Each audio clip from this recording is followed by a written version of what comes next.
तो अब एक्सरसाइज 4.1 का क्वेश्चन नंबर फर्स्ट है। फर्स्ट का पहला और दूसरा जो है इसी वीडियो के अंदर करेंगे, तो एक बार आपका ध्यान इधर होना चाहिए। तो इस प्रकार के जो 4.1 में क्वेश्चन है उसके अंदर आपको सिंपली जो चतुर्भुज है उसका एक विकर्ण चाहिए। विकर्ण चाहने के बाद में जो है यानी आपको विकर्ण अगर मिल गया तो दो चाप ऊपर की तरफ दो चाप नीचे की तरफ। तो सबसे पहले आप एक कच्चा चित्र बना ले। अब विकर्ण कैसे पता चलेगा, तो देखो आप सबसे पहले ऐसे ही नॉर्मल मान लो, ठीक है, ऐसे ही कि ये ए, ये बी, ये सी और डी। अब विकर्ण बी और डी बन सकते हैं या फिर ए और सी बन सकते हैं। तो पूरे क्वेश्चन में देखने पर ये पता चलता कि ए सी, क्योंकि देखो यहाँ की पॉसिबिलिटी से यानी संभावना से क्या पता चल रहा कि या तो ए सी एक विकर्ण हो सकता है या फिर बी डी एक विकर्ण हो सकता है। तो ए सी हमारा एक विकर्ण है। तो सबसे पहले कच्चा चित्र बनाते हैं। तो कच्चा चित्र आप कैसे भी बना सकते हो। तो सबसे पहले ऐसे ही कच्चा चित्र बना लो कि ए सी जो है वो 7 सेंटीमीटर का होगा। उसके बाद में बी सी डी ऐसे ही चलेंगे, तो बी यहाँ पर ले लेंगे, फिर सी और डी नीचे की तरफ। ठीक है, तो ऐसे कच्चा चित्र आप बना सकते हो। इसमें कोई माप की ज़रूरत नहीं पड़ेगी, किसी भी माप की आवश्यकता आपको पड़ेगी नहीं। ठीक है, तो कच्चा चित्र आप कैसे भी बना सकते हो। लेकिन अगर आपको विकर्ण मिल गया तो ये सवाल बड़ी आसानी से होगा, बहुत ही सिंपल चैप्टर है ये। तो ए बी कितना हो सकता है, तो 4.5 सेंटीमीटर।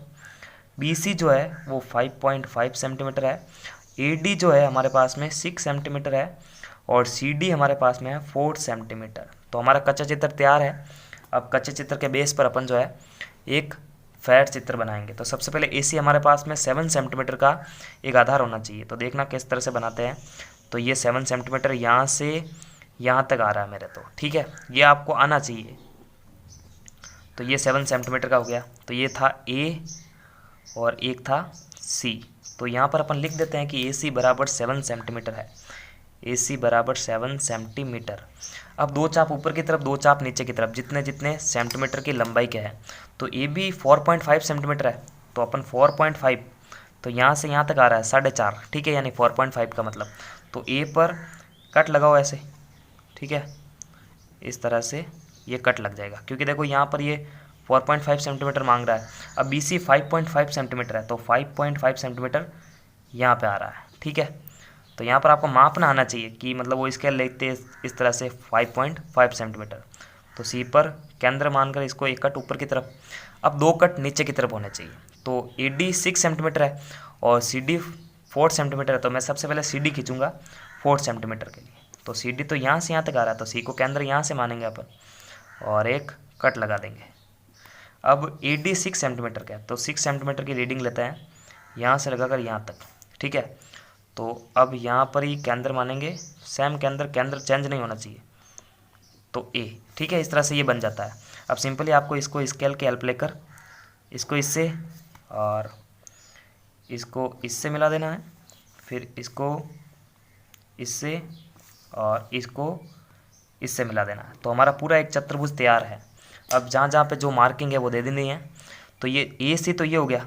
अब ये डी था और ऊपर वाला था हमारे पास में बी। तो देखो ए बी सी डी एक चतुर्भुज हमारे पास में तैयार है। तो सबकी जो जितनी लंबाई है वो वहाँ पर लिखनी है। ये काम नहीं भूलना आपको, लंबाई लिखना भूल गए तो नंबर कटेंगे आपके। तो 5.5 सेंटीमीटर और 4.5 सेंटीमीटर।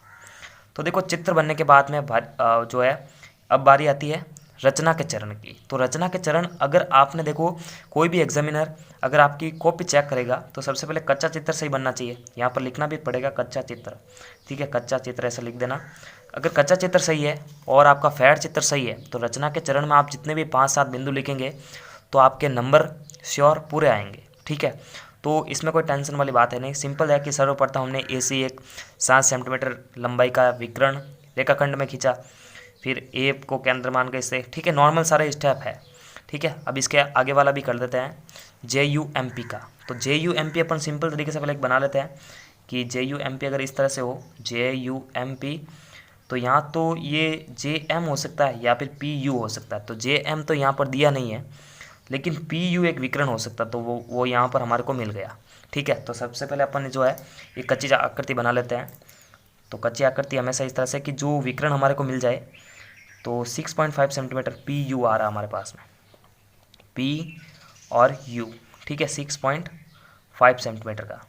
अब जे यू एम पी है। अब जे यू एम पी कैसे चल सकता है, ऐसा चल सकता है ना कि ये JUMP ऐसे भी चला सकते हैं अपन। तो J को यहाँ पे मान लिया और JUMP, तो M नीचे की तरफ आएगा। अब यहाँ पर अपन जो है इसको इससे जोड़ देंगे और इसको इससे जोड़ देंगे। तो कच्चा चित्र बना रहे हैं तो इसमें कोई टेंशन वाली बात है ही नहीं ऐसी, आप कैसे भी बना सकते हो कितने भी लंबाई का लेकर। ठीक है, तो JUMP हमारे पास में बन चुका है। अब जितना JU है, JU हमारे पास में 3.5 सेंटीमीटर और PJ हमारे पास में 4.5 सेंटीमीटर और MU या UM हमारे पास में है 4 सेंटीमीटर और PM हमारे पास में है या MP 5 सेंटीमीटर है। ठीक है, तो हमारे पास में कच्ची आकृति तैयार हो गई। तो कच्ची आकृति से अपन जो है कच्ची आकृति लिखना भी पड़ता है। तो यहाँ पर अपन जो है इस डायग्राम को देखकर ही फेयर डायग्राम बना लेंगे, बहुत ही सिंपल है। सबसे पहले PU 6.5 सेंटीमीटर, तो 6.5 सेंटीमीटर की लंबाई लेनी है। तो यहाँ से यहाँ तक आ रही है मेरे, तो यहाँ से 0 से लगाकर 6.5 यहाँ तक आ रहा है। तो इसको इससे अटैच कर देना है। अब यहाँ पर एक को P नाम दे दो आप और एक को U नाम दे दो। ठीक है, तो 6.5 सेंटीमीटर।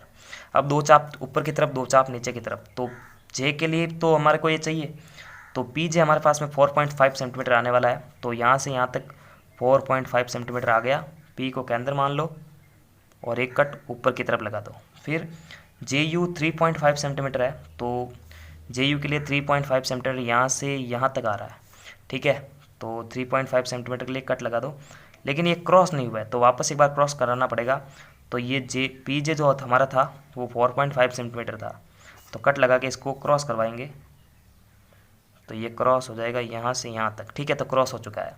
अब PM 5 सेंटीमीटर है और UM है हमारे पास में 4 सेंटीमीटर। तो सबसे पहले 5 सेंटीमीटर लेते हैं। 5 सेंटीमीटर यहाँ से यहाँ तक आ रहा है, तो P को केंद्र मानकर एक चाप नीचे की तरफ और इसी तरह UM जो है 4 सेंटीमीटर है, तो 4 सेंटीमीटर यहाँ से यहाँ तक। तो U को केंद्र मानकर कट लगा देना। तो 2 पॉइंट हमारे पास में आ चुके हैं। इन दोनों को अपन जो है स्केल की हेल्प लेकर मिला देंगे। तो इसको इससे मिला दिया तो देखो चतुर्भुज बन जाएगा, यानी 4 भुजाओं से गिरिबंध आकृति हमारे पास में प्राप्त हो जाएगी। फिर इसको इससे मिला दिया तो यहाँ पर हमारे पास में PU तो है ही है, ये हमारे पास में J और ये हमारे पास में M। तो देखो JUMP हमारे पास में एक फेयर आकृति आ चुकी है।